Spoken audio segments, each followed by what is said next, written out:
اب آتے ہیں جو اہم شادی کا مسئلہ ہے۔ نبی صلی اللہ علیہ وسلم نے جو ام المومنین عائشہ رضی اللہ تعالی عنہا سے شادی کی ہے، اس پر غور کرنے کی ضرورت ہے۔ نبی صلی اللہ علیہ وسلم نے 4 خلفاء میں سے 2 کو داماد بنایا اور 2 کو سسر بنایا۔ یہ عربوں کا طریقہ آپ یاد رکھیے گا، عرب کے لوگ رشتہ داری کر کر کے دوستی بنا لیتے ہیں۔ یہ ایک دم عربوں کا طریقہ اور آج بھی چل رہا ہے۔ اگر رشتے ناتے ان سے جڑ گئے تو سب سے پہلے وہی لوگ آئیں گے ان کی مدد کے لیے۔ تو نبی صلی اللہ علیہ وسلم نے 4 خلفاء میں سے 2 کو داماد بنایا، 2 کو سسر بنایا۔ بنانا ہی پڑے گا، بنایا ہے تاکہ رشتے ناتے اور بنے رہیں۔ سسر جی ابو بکر صدیق رضی اللہ تعالیٰ عنہ، ام المومنین عائشہ رضی اللہ تعالیٰ عنہا سے نبی صلی اللہ علیہ وسلم نے شادی کی ہے۔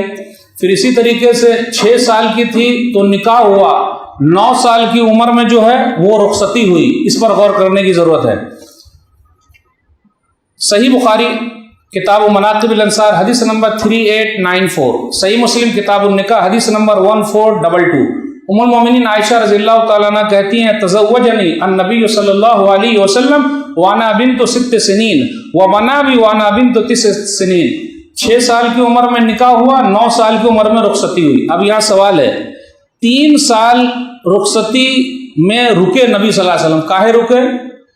عربوں کے حالات تھے، ہو سکتا ہے 9 سال کی عمر میں، اور آج جو سائنس کہتی ہے کہ 9 سال کی عمر سے لے کر 15 سال کی عمر میں بچی کبھی بھی بالغ ہو سکتی ہے، اس کو مہینہ آ سکتا ہے، یہ ہے۔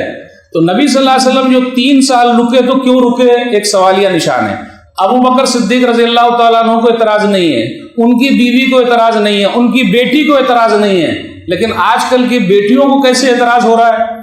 اگر اعتراض نبی صلی اللہ علیہ وسلم کی اس شادی کو لے کر ہے تو ابھی میں بتانے والا ہوں، اس پر غور کرنے کی ضرورت ہے۔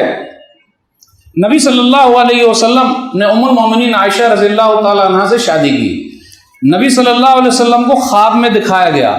سنن ترمذی کتاب المناقب حدیث نمبر 3880، ھذہ زوجتک فی الدنیا والآخرہ۔ جبریل امین جو ہے وہ لے کر آئے، یعنی دکھایا خواب میں، کپڑے کے اندر لے کر آئے اور کہا یہ آپ کی بیوی ہے دنیا اور آخرت میں۔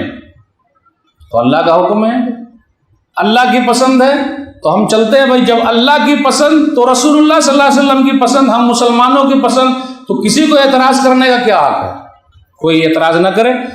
ام المومنین عائشہ رضی اللہ تعالیٰ عنہ سے نبی صلی اللہ علیہ وسلم نے نکاح کیا، 9 سال تک نبی صلی اللہ علیہ وسلم کے ساتھ رہی، اور 9 سال میں عورتوں کے جتنے مسائل ہیں سب وہ سیکھ گئی۔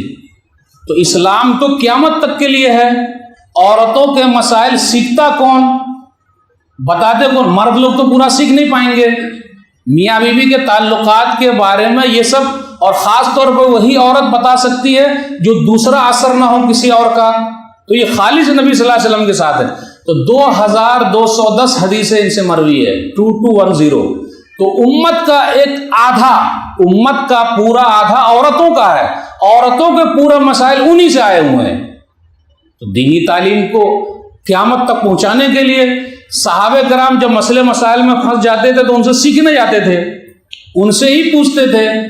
تقریب التہذیب میں حافظ ابن حجر رحمہ اللہ نے کہا افقہ النساء مطلقاً، کہ تمام دنیا کی عورتوں میں سب سے ہوشیار اگر کوئی عورت ہے تو ام المومنین عائشہ رضی اللہ تعالیٰ عنہ ہے۔ تو امت کا اتنا بڑا کام، عورتوں کے اتنے بڑے مسائل، ایسی عورت کی ضرورت تھی جو ہر طریقے سے تیار ہو، ہوشیار رہے، تو اللہ تعالیٰ نے ان کا انتخاب کیا۔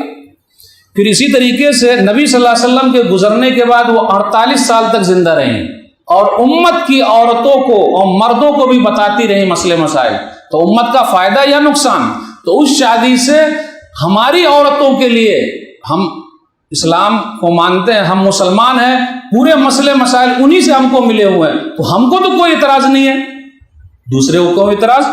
ام سلمہ رضی اللہ تعالی عنہا سے بھی 368 یا 378 حدیث مروی ہے۔